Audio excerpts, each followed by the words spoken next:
Did you guys know that there is a continent south of North America? I didn't even realize it was down there. And this is for a really good reason. Apparently nothing ever happens there. So how about we change this?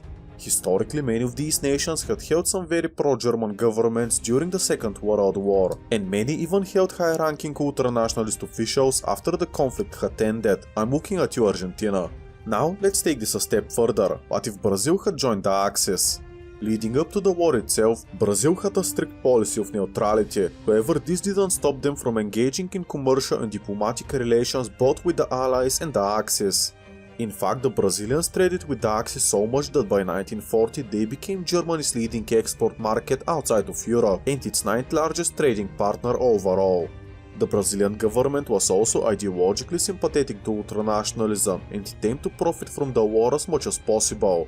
This worked very well until 1941, when the United States of America had joined the war. Around the time of this American intervention, the joint Brazil-US Defense Commission was established, which brought Brazil closer to the Allies and away from the Axis. In January of 1942, Brazil had severed diplomatic relations with Germany, Japan and Italy in exchange for direct economic assistance from the United States, also known as a bribe. Obviously, the Axis powers didn't enjoy this. By mid-August 1942, 36 Brazilian merchant ships had been sunk, and thousands of sailors and passengers had been lost. This prompted Brazil to declare war on Germany and to join the Allies. This was actually a bigger help to the Allies than you may think. The Brazilian Navy and Air Force helped bridge the gap of the Atlantic, escorting Allied merchant vessels across the ocean to North Africa, later allowing for the Allies to win on that front. Brazil also deployed 25,000 troops to the Italian front of the war, helping in capturing the region. So seemingly, if we want Brazil to join the Axis, we need to have this done before the United States of America joins the conflict and begins to pressure Brazil. But how are we going to do that? Getúlio Vargas was the president of Brazil during the conflict and much more than that. In 1937 he proclaimed Estado Novo over the country, practically establishing a dictatorship that closely resembles the ultranationalist regimes in Europe. In our history, Vargas had begun banning every single political party that wasn't his own, but I think that we can make a few minor changes here. Vargas' rule focused on destroying communism, particularly the National Liberation Alliance or ANAL, that was a popular front of socialists, communists and other left-wing parties. He had cracked down on this party a lot in our timeline, and I think that if we have the opposition, the Brazilian Integralist Party or AIB for short, supporting him with this, using their paramilitary to help, Vargas may be more inclined to support their ideals. While Vargas did enjoy support from the AIB party 1 month after proclaiming the Estado Novo in Brazil, he also established a dictatorship and banned the party. Now from here we can go two ways. Either A. Vargas doesn't ban the AIB or accepts some of their policies, pulling Brazil closer to Germany and the Axis as a whole, or B. Vargas still bans the AIB. I'm going to quickly explore both of these possibilities before going back to the scenario. Let's start with the more boring option out of the two, Vargas either not banning the AIB or accepting their policies. Both of these are basically the same, so I'm merging them. In reality, it's much more likely for Vargas to ban the AIB, as he was pretty power hungry at the time. However, with him being much more inclined to support them, he can give important government positions to AIB members, or just incorporate them into his party. Either way, Vargas' power would now become much more centralized around him, and Brazil would become a lot more right-wing, all without any blood being spilled, unless you're a communist. This would be the ideal outcome for our scenario, as it's quicker and easier to get a more pro-Axis Brazil than the next option. If Vargas still decides to ban the AIB and not accept any of their policies, we can have this far-right organization to come in power in May 1938, when they historically invaded the Guanabara Palace in an attempt to depose Vargas. This coup had historically failed, but if we pull a few strings, we can have the AIB to come to power like this. There would be a few major differences if we do it this way, however. First off, it would be much more harder to gain public support for this government, as it would have literally been a violent takeover of the country. Secondly, this would be almost a year later than the previous option, changing the date and course of events drastically.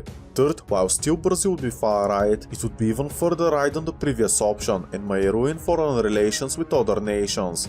vastly a violent takeover of the country that also is so closely to European ultranationalist countries is bound to alert the United States of America. If this were the case, we could see the US to calm down even further on the Brazilian government, making it harder for them to join the Axis. Between these two options, I think it's much easier for Brazil to join the Axis, as well as more interesting if we go with Vargas adopting KIB policies and appointing some of them into the government. This means that now we have a vastly more pro-Axis Brazil as early as December of 1937, ending their neutrality sooner. All of this would be very unofficial though, as they wouldn't want to alert the United States of America. As long as Brazil keeps trade with the Allies, which I think that they would do, seeing how it beat a good portion of their economy, nobody would really think twice about this more right-wing government of Brazil. Remember, Brazil was more concerned about their own state and economy, rather than foreign wars on another continent. The Brazilian state wanted to profit from these, hence why they traded with both sides until late 1941. In this alternate history, with the slight change that we have made, not a lot has changed initially, and Brazil is still trading as usual. We might assume that some allied investments in Brazil would be hampered by this new more radical government, but I find this quite unlikely. Up until Italy invaded Ethiopia, they were still on really good terms with France and Britain, while the US continued to trade with Japan during their massacres in China. The West might ever so slightly support this new Brazilian government, especially the British. This is because in December 1935 there was a communist uprising in Brazil, where after the government of Vargas managed to win, the British started supporting his government more and started investing in the country. My point is, by 1937 the Western democracies would still find communism and the Soviet Union the greater threat, so they could more support this anti-communist Brazil. Overall, relations are not soured immediately, and Brazil goes like historically, but more Axis-leaning. Further, nothing major will change about the build-up of the Second World War. Germany would still expand, Japan would still invade China, and Italy is there. The conflict would still begin on the 1st of September 1939 with the German invasion of Poland. In Brazil, some small factions of the government may attempt to make Brazil join the war sooner and secure the Guianas, but for now Brazil would remain neutral like Italy, waiting to see if Germany can actually win this war. It wouldn't surprise me if Germany sends agents to Brazil and other South American countries as well, as to spread pro-Axis propaganda, which they would do in the Middle East mostly in 1940 but later on. This German propaganda in South America would give promises like territorial expansion, investments and diplomatic support. By mid-1940, after France would surrender, a secret non-aggression pact would be signed with Germany, similar to the Molotov-Ribbentrop Pact. German military advisors would sneak into Brazil via Spain, Argentina and Uruguay. Speaking of Uruguay, I wouldn't be surprised if Brazil tries to test the waters with the Allies and attempts an annexation or invasion of the small nation that used to be part of the Brazilian Empire so many years ago. This would be a major piece of propaganda for Brazil, and it would be used to boost faith in the government and justify the authoritarian regime. If Brazil invades Uruguay, then the chances of the Allies really intervening are slim to none. The United States might protest this a bit, but they wouldn't do anything drastic. Germany would support this move, as it would really just be a pro-Axis country growing stronger. With this Brazilian expansion secured and Germany seemingly winning the war at this point, Brazil would officially join the war soon after Italy, sometime in late 1940. The Guianas would be seized and annexed into Brazil a few weeks after the Brazilian entry into the war. This would not only send the Allies into a panic, but it would also stir up nations in South America. Nations like Argentina, Chile, Peru and Venezuela were all rather pro-Axis leaning, as well as many Central American nations. With Brazil actually joining the Axis, it could be possible that these nations would consider joining as well, either to not be left out of the spoils of war or to not be invaded by another Axis country. At this point, I think that the pressure to join the Axis in South America would start to grow. However, Allied threats of blockades would shut down most of these ideas for nations in Central America and the Caribbean, as well as Venezuela most likely. Peru and Argentina, however, would watch how the conflict continues and would consider joining if Brazil does well. Also, the United States of America would panic, as an Axis nation would be in the hemisphere with them. While this wouldn't be enough for the US to join the conflict outright, it would boost their pro-war sentiment much sooner. The US sees war with Germany as inevitable a year sooner, so the development of the Manhattan Project and generally military build-up could occur much sooner as well. American trade with Brazil could be halted and a possible embargo could be ensued. The Brazilian Navy would team up with the German U-boats and make the Battle of the Atlantic much harder than it was historically for the Allies, as Germany can now basically stop any shipments to North Africa as well. From here there is only really one major issue. Brazil cannot really do anything. While Brazil's contributions to the Axis would be helpful in making the Allied shipment harder, Brazil itself cannot do much past this point. Sure, troops would most likely be sent to North Africa, and there would probably be some crazy German plans to invade the Caribbean, as German plans were in abundance at the time, but other than seizing what they have gotten so far, the only big step for Brazil I could see them making for the rest of the war is maybe them taking Trinidad and Tobago, which is a British colony in the region that had plenty of oil, but I would cover this a bit later. If we're completely realistic in this scenario, Brazil would eventually be invaded by the Americans and probably be cooled before it could fully capitulate to the Allies, either changing sides or leaving the war altogether with no major territorial losses other than some border territories, maybe to Uruguay, which would now be liberated, but I find this boring. We would get practically the same outcome, just Brazil did something and seized some colonies. If you're looking for a realistic scenario, this is it, nothing ever happens in South America. Now, if we want an interesting scenario, we need to push the limits here. As I mentioned before, nations like Argentina and Peru would be thinking about joining the Axis. And it's safe to say that even a hint of these sentiments were picked up by the Americans, all way to these countries would stop, only pushing them closer to the Axis as a whole. In mid-1941, Vargas would meet with the Peruvian and Argentinian leaders to discuss how to divide South America, and soon after, Brazil would invade Bolivia and Paraguay with them. This would make Hitler very mad, but the Brazilian government would claim that they are damaging Allied war effort by taking countries that exported heavily to the United States. This is similar to how Italy invaded Greece, while Germany had different ideas. In this alternate South American war, Bolivia and Paraguay would fall quickly, and be divided among the lines that were previously agreed to. Peru and Argentina would be embargoed and declared enemies by the United States of America, much like Brazil. Soon after, they would be forced to join the Axis. This may be enough to have America to join the conflict, but at this point we're so close to Pearl Harbor it would be just easier to have it happen like historically. However, instead of agreeing to focus on Germany, the United States of America would want to get the ultranationalist threat out of South America. With the US joining the conflict, Brazil would pressure Venezuela to join the Axis, or at least allow Brazilian troops to their territory as to attack Colombia, which is a major trading partner of the United States, as well as bringing the Axis closer to the Panama Canal, which would be important to seize. Venezuela at this point would be more willing to join the Axis, as it now seems that they have full control over South America, but then again, the Allied trade with Venezuela stopping would be enough to cripple them into the ground. Venezuela would not join the conflict for this reason alone. Also, let me mention the invasion of Trinidad and Tobago, which does have some oil, seizing which could help Germany a lot, considering their chronic fuel shortages. I think that the Axis operations may be a success there, as Britain has so many other fronts to worry about. They're at war with Japan and losing Southeast Asia, while the North African campaign at this point is still nowhere, so I don't think that they can spare too much as to defend this colony.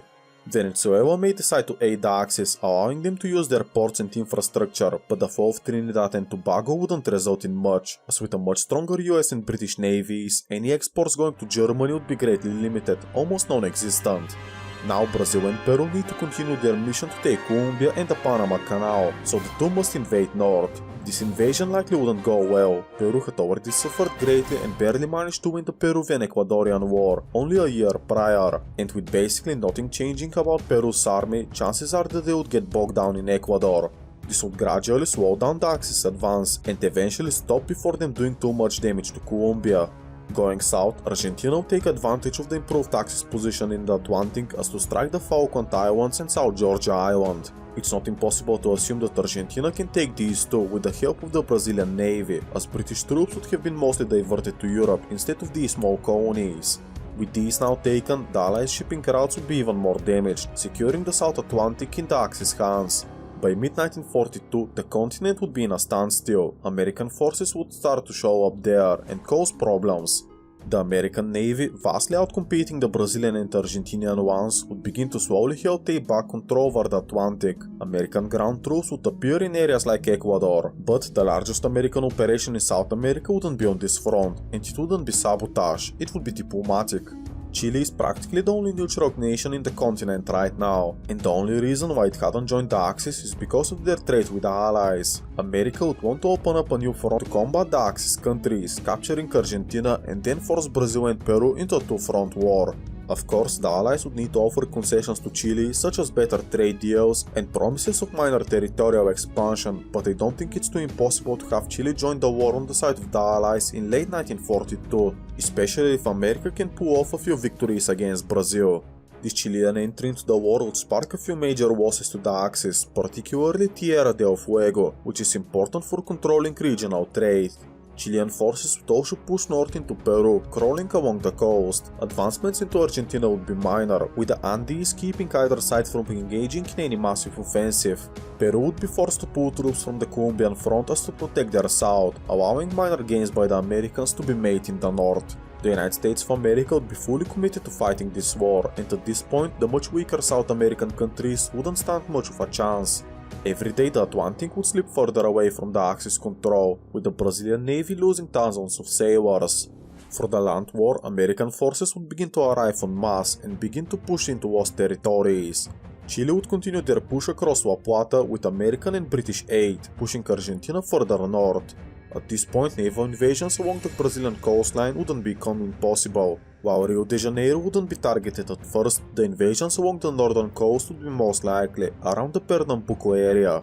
As this war quickly turns against the South American powers, the local people there would begin to demand an end to this war that have damaged civilian life a lot, as well as killed countless of people in their country. As most of these South American Axis countries were basically dictatorships, these anti-war protests would turn into anti-government protests, further weakening the Axis in South America. After a few months of conflict, I can see Argentina as the one falling first. Chilean and other allied forces would have been occupying much of the country, and if their government didn't surrender, a revolution would have most likely occurred, putting Argentina out of the war. Brazilian forces on this front would keep their positions, effectively annexing northern parts of Argentina into Brazil. Peru would be the next to fall, even if they hadn't lost so much territory at this point, which I think is likely. Their economic state and strength of their military would have been enough to make them know that the war is unwinnable.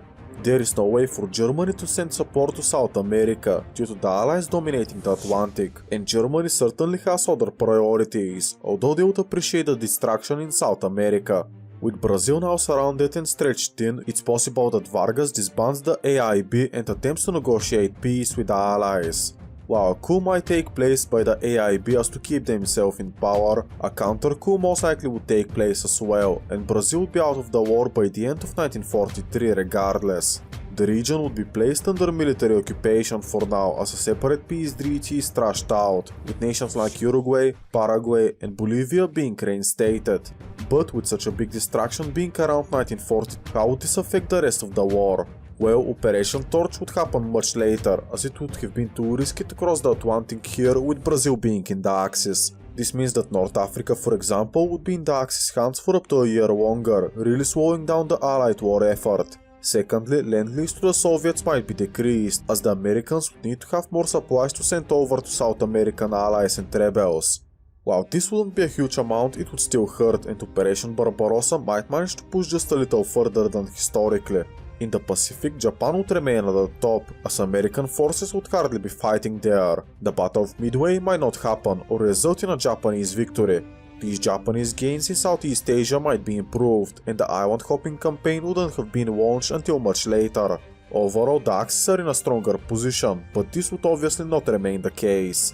Soon after America gains control of the Atlantic, Operation Torch would be launched, and North Africa would fall in a shorter amount of time, due to more British gains in Libya as to before the operation had started. The Soviet Union would begin their counter-offensive and take back large swaths of territory from the Germans.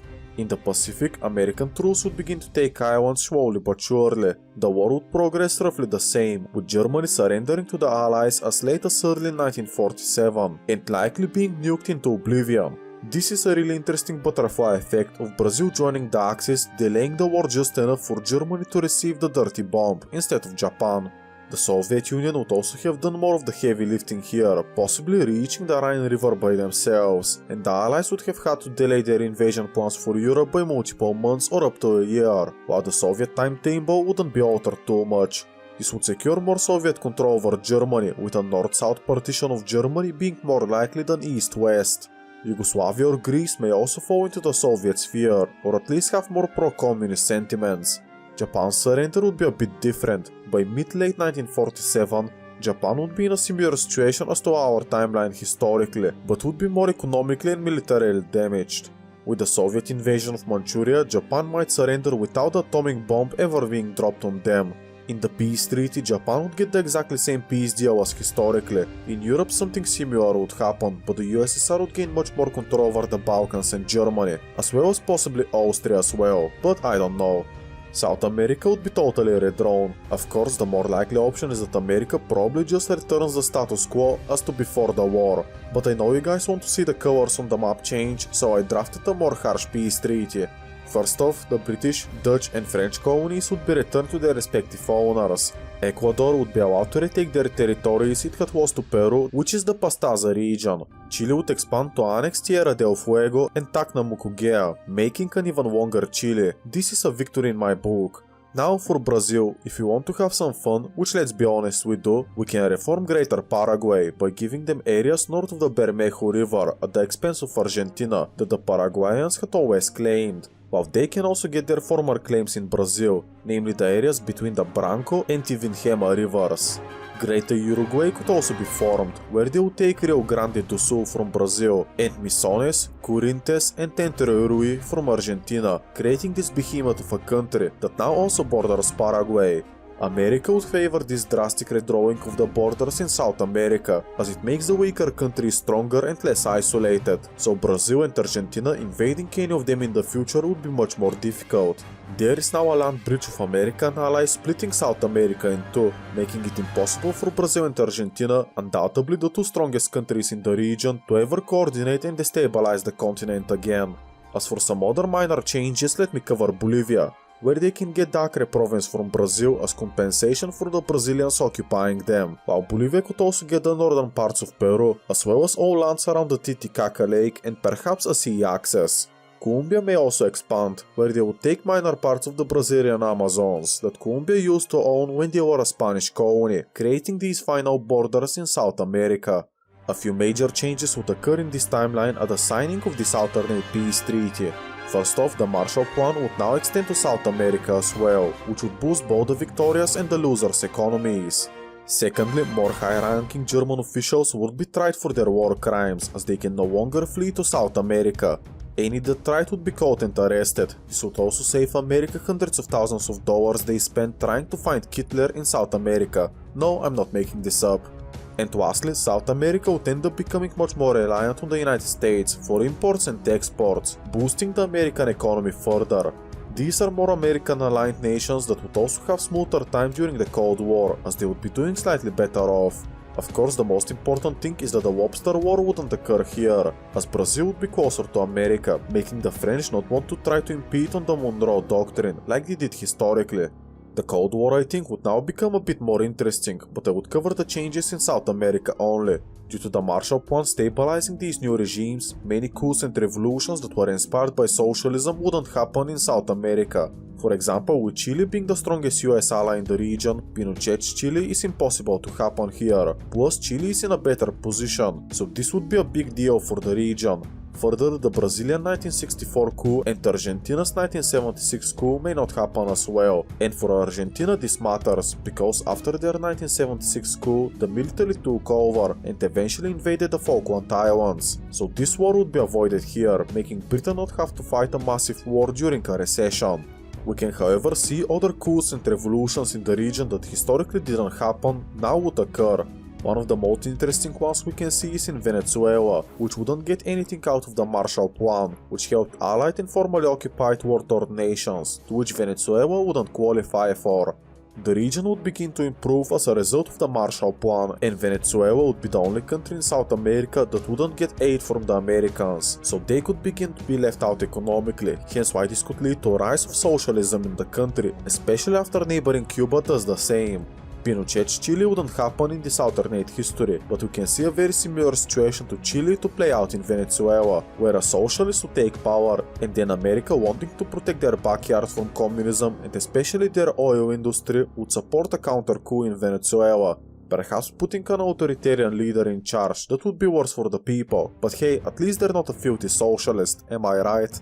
This is really interesting because historically the United States of America is synonymous with launching coups in South America, but in this alternate history this almost wouldn't happen due to these countries mostly being allied with America either way, due to their governments put in charge after the Second World War. This may be great news for South America, but the CIA is now going to get really bored, and literally thousands of their operations in South America wouldn't occur here. Call it wishful thinking, but perhaps more than likely the CIA manages to assassinate Fidel Castro, because the CIA can just keep on trying hundreds of more of times. Jokes aside, the CIA is now free to do more coups if need be, which means it's not like the American intervention just doesn't happen, it has just shifted from South America to perhaps Southeast Asia or Africa instead, weakening the Soviet influence there. As to mention some oddities that may happen in this alternate South America, Uruguay would be cooked. This is because they would have a very large Portuguese-speaking minority that would want to join Brazil in the 1950s and 60s, especially with American pressure. If there is a more authoritarian regime in Uruguay, there we could see plenty of ethnic violence in the country, and this may become really unstable. As to have it not happen, I would have Uruguay to return Rio Grande do Sul to Brazil. Speaking of Brazil, let me cover some changes there. Since America would oversee their democracy, any socialist coming to power becomes borderline impossible. But also America would like to preserve democracy in Brazil, as an authoritarian regime coming to charge would be replaced by a socialist, so democracy in South America in general may begin to thrive. Now with more American involvement and investment in Brazil, I think that this would alter the space race. To put it simply, launching rockets into space is done more efficiently from the equator, which does run through Brazil, so NASA most likely operates from there instead of Florida, which is near the most southern point of the United States of America, closest to the equator. As a curious fact, France today launches their rockets from French Guiana, because launching rockets from the equator basically saves on fuel. As the equator runs through the Amazon rainforest, which are sparsely populated, it makes it perfect for the United States to use it to launch rockets into space, with perhaps the city of Belém developing greatly, becoming one of the wealthiest Brazilian cities, due to their coastal access and the American space program, creating many Brazilian jobs. Of course, America's space efforts are not automatically better, but they would be more efficient and Brazil would benefit from this, so we can see some of the poorest regions in Brazil to start to prosper as a result of that. In this alternate history, it's very ironic that Brazil being on the losing side, they are perhaps unlock their potential and would begin to thrive and dominate the continent, benefiting from American exports and the Marshall Plan. It's plausible that Brazil may try to become a nuclear power, but I don't see the United States allowing for this to happen, considering that they would be the only nuclear nation in South America and also the Southern Hemisphere, and if Brazil wants nukes, then Argentina and Colombia likely would want them as well, which would further escalate tensions. Perhaps in the 2000s, Brazil becomes part of the G7, taking the place of Canada. The two almost have an identical GDP, but Brazil in this alternate history would improve a lot, so I can see them to overtake Canada, plus they have more population and thus more potential. So Brazil becomes a major player on the world stage, with the average Brazilian probably being way better off. Finally, South America has become interesting and managed to do something in the Second World War that was actually pretty major. Make sure to subscribe to the channel as it helps me make a lot more videos, and if you want, you can check out this cool video about Brazil crowning Napoleon Bonaparte as emperor. Have a fantastic day and goodbye.